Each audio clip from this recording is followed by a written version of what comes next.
Assalamualaikum warahmatullahi wabarakatuh. Selamat datang di Markas At-Tahirah. Insyaallah di video kali ini kita akan membahas sifat lanjutan dari pembagian sifatul huruf yang memiliki lawan, yaitu di mana di video sebelumnya kita sudah membahas tentang sifat hams dan al-jahr. Insyaallah di video kali ini kita akan membahas tentang sifat syiddah, rokhawah, dan juga bainiyah. Baik, yang pertama kita akan membahas tentang sifat syiddah. Secara bahasa, syiddah berarti al-quwwah atau kuat. Sedangkan dalam istilah ilmu tajwid, sifat syiddah adalah tertahannya aliran suara ketika kita mengucapkan huruf hijaiyah. Mana saja huruf-huruf syiddah? Huruf syiddah tergabung dalam huruf ajid, qatin, bakat, yaitu hamzah, jim, dal, qa, ta, ba, kaf, dan juga ta. Huruf-huruf tersebut apabila kita ucapkan, maka secara otomatis suara kita akan tertahan. Kenapa? Penyebab terjadinya sifat syiddah ini adalah karena makhraj dari huruf-huruf syiddah adalah makhraj yang tertutup. Sehingga tidak memungkinkan adanya aliran suara yang keluar bersama huruf. Misalnya saat kita membaca huruf dal, ad, antara ujung lidah kita dengan pangkal gigi seri atas itu saling menutup, sehingga suara dari huruf dal tidak bisa mengalir keluar. Suaranya akan tertahan secara otomatis. Begitu juga misalnya ketika kita mengucapkan huruf jim yang keluar dari tengah lidah dan langit-langit atas. Bagian tengah lidah kita menekan ke langit-langit atas sehingga makhrajnya menjadi tertutup dan suara huruf jim tidak bisa mengalir. Nah, inilah yang disebut dengan sifat syiddah. Tidak bisa adanya aliran suara ketika kita mengucapkan huruf-huruf yang memiliki sifat ini. Contoh bacaan syiddah misalnya ji'na. Nah, di sini contohnya adalah huruf hamzah. Ketika kita baca ji'na, maka otomatis suara kita akan terputus saat kita mengucapkan huruf hamzah. Ji tidak bisa kita alirkan. Berbeda misalnya kita mengucapkan huruf sin, as, maka suara kita akan mengalir karena dia tidak memiliki sifat syiddah. Contoh lainnya, misalnya saat kita membaca mudkhala, huruf dal, mudkhala,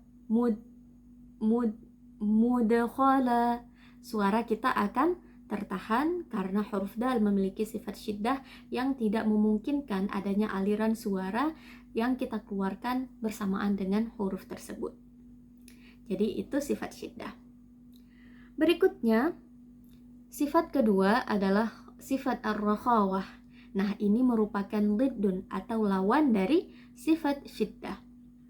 Ar-rakhawah secara bahasa berarti al-lin atau lunak. Sedangkan dalam istilah ilmu tajwid, sifat rakhawah berarti mengalirnya suara ketika huruf melewati makhraj. Nah, penyebab sifat rakhawah ini adalah kebalikan dari sifat syiddah.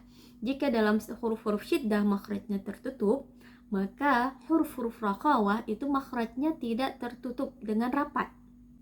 Sehingga ketika kita mengucapkan huruf-huruf rakhawah, maka suara akan mengalir dengan mudah. Contohnya misalnya kita membaca huruf sin, as, atau huruf sod, as, atau huruf zai, az, atau huruf ha, ah, atau huruf ghain, al, akan ada aliran suara karena tadi makhrajnya tidak tertutup dengan kuat. Nah, sekarang kita lihat contoh bacaan sifat rakhawah dalam kalimat atau dalam kata-kata Al-Quran. Contoh pertama misalnya huruf tha, liyuthbituk. Nah, di sini huruf tha dalam kondisi sukun, saat kita ucapkan suaranya akan mengalir dengan mudah. Liyuthbituk. Demikian juga misalnya huruf waw, fawqahum,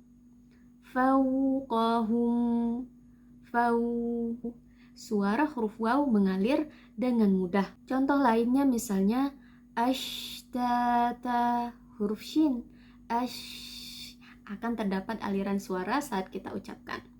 Setelah kita dengarkan contoh-contoh dari bacaan huruf rokhawah, maka kita dapat membedakan bahwa pada huruf rokhawah saat kita ucapkan terdapat aliran suara.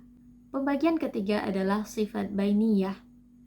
Nah, sifat bainiyah ini adalah sifat yang berada di antara syiddah dan juga rokhawah.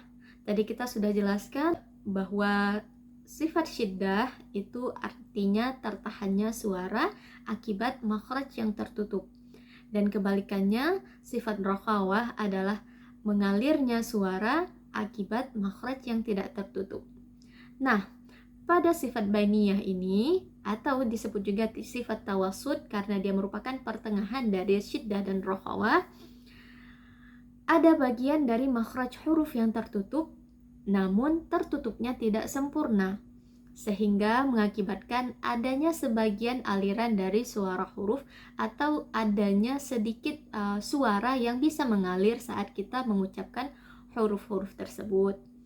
Nah, huruf-huruf bainiyah ini ada 5, yaitu lam, nun, ain, mim, ra, atau tergabung dalam kata lin umar.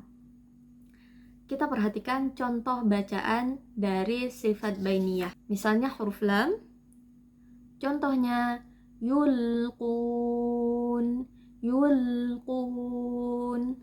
Perlu kita ingat bahwa makhraj huruf lam adalah dari ujung lidah dan juga sebagian tepi lidah dengan gusi atas.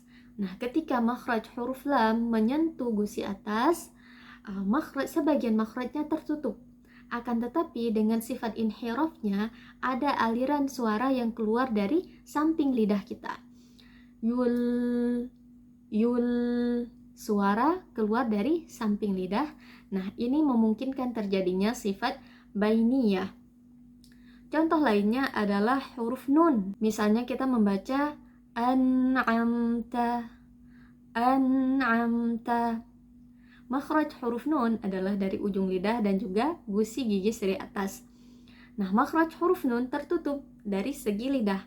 Akan tetapi ada suara yang keluar dari khayshum karena huruf nun memiliki 2 makhraj, yaitu makhraj lisani dan juga makhraj khayshumi.